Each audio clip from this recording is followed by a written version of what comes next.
What's something that you just want to tell yourself right now? Like you want to remember?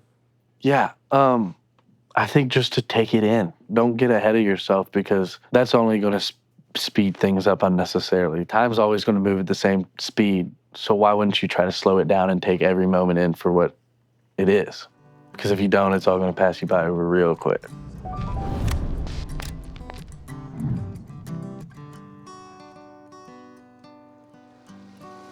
Well, I'm Ty Myers. I'm from Austin, Texas. I think with my music, they can expect something honest and something with a lot of passion and a lot of care behind it. There's a picture on my second birthday. I got a little toy guitar. And there's a picture of me and my dad playing together from the age like 2, I guess, to, 7 or 8. It was kind of just making noise. But you could tell from the outside looking in that there was a love for it, so like a connection. It made me happy, just to make noise with musical instruments. I got an electric guitar when I was probably 11. It was a Les Paul Jr. And I liked it. I was still really into country music at the time, and so, and rhythm playing, and that wasn't my forte yet. And then when I was about 11 or 12, I remember seeing Stevie Ray Vaughan live at Macombo doing Lenny, and that was just, it was a life-changing moment. It was just out of body. I can picture myself on the couch, just the exact memory being like, that's what I need to do. That's my path. That's what I'm meant to do. From that moment on, I devoted my life to really learning the neck of the guitar, spending a lot of time doing that. For me, I feel like my guitar playing definitely still stems from blues, and that's kind of the root of it. Stevie was my first influence, and that's what really got me into guitar. And then Delta blues with, Albert and B.B. King and all of that, and then Clapton. And then you get into the melodic John Mayer type of, Steve Vai, all of that stuff. And then it just becomes a bubble of the guitar world. And then you have Prince, and I mean, it's a vast rabbit hole, The first shows I remember doing were with my dad, and we would do 4-hour-long sets and just go back and forth trading songs, whether that be original songs or covers. We would just play to nobody, or we could play to 100, 200 people, just randomly. But I mean, the first show, I remember it being really different. I had released my first couple of songs, or my first song, and I did a hometown show at Hudson's on Mercer in Dripping Springs, Texas, my hometown. It's the night of the show, and it was packed. It's the most packed I've ever seen that place. And the AC went out that night. It was in the middle of the summer, and it was 120, 130 degrees in there. And I remember that was so hot that I was sweating so much while I was on stage, my sweat's dripping off of my nose and my face onto my set list while I was playing my paper set list. And by the end of the night, my whole set list was ripped apart. But that is a very memorable night. Austin's music scene and culture is unlike any other. Really, if I were to pick a spot for a musician to grow up or to spend his time or to live, really, over Nashville, over LA, over New York, I would pick Austin. Just because of the pure diversity. And what I think is really most important is the care for it, and it's the culture of it. It's really about nothing other than the music. What's really not as much in Austin is music business. So there's these guys that are putting their heart and soul into this music, knowing that some bigwig record label exec isn't going to walk through the door on a whim. It's not the troubadour, that just doesn't happen in Austin. But they're there for them, and they're there for the music, and they're there for the experience. And I think that's where the magic comes from. My first love, and will always be my greatest love, I feel like, is writing. Writing was what made me fall in love with music.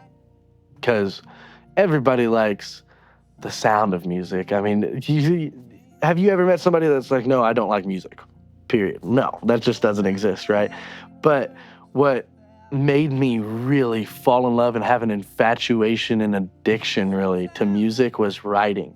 Because they're putting this emotion into words that are making you feel something, and whether that be what they were feeling or your own interpretation of the feeling. It's life changing, and it's been life changing for everybody. Everybody has their own story of how lyrics and songs have impacted their life. And so, my first writing influence, my first real big influence in general was Chris Christophers. More than anything, he's a poet, and he can deliver a message unlike any other. And when I first, was getting into music and falling in love with music, I admired that. And that was my thing. And so with the writing, I think it comes a lot from the older country and that older way of storytelling. Message to You is the name of the song. It's a really special song. I wrote it in July of last year, and I woke up in the middle of the night. It was like 2 or 3 in the morning, and was compelled to write a song, and that's never happened to me before. And it's not even that it's not like I had a dream about a song I should write, like you hear about that happening. It was more of like, you should pick up and write right now, like just try to write something. That was the song that came out. I mean, it's definitely, everybody's felt that emotion before, where something's coming to an end, but it's not ending yet. It's not done yet. And you feel like you should hold on to it. And so it's kind of like that last ditch effort, and I love that song a lot. We recorded in Fame Studios in Muscle Shoals, Alabama, which is, if you don't know about that place, it's legendary. I mean, a lot of people like Etta James, Aretha Franklin, Wilson Pickett, Otis Redding, Allman Brothers, a little band called Lynyrd Skynyrd, like just really crazy, crazy names. And you can feel it. When you walk into the building, it's like in the walls. It's really magical, like one of the most magical places I've ever been. You walk in, it's like, it's not right in there. Like you walk in and it's like, wow, this is great and it's so historical, but it's not 100% how it's supposed to be until there's music being made in there. And you start making the music, you start making the art, and you see it come to life. It's just, you feel it in your bones, and it's amazing. And when you're recording vocals in the same little small 4 or 5 by 5 vocal booth that Etta James and Aretha Franklin recorded in, on the same wood that they stood on, there's a little something in you that's just different. And that's the feeling we had the entire time making the album. I really believe that I am making music in the best era to make music in. I mean, there's no boundaries. The genre roles are broken down as far as I'm concerned. I don't care about them. I don't know a whole lot of people that do care about them. I think right now more than ever it's about good music. And I see the walls of genres breaking down and the listeners being about the music and not really caring about what we're entitling the music as.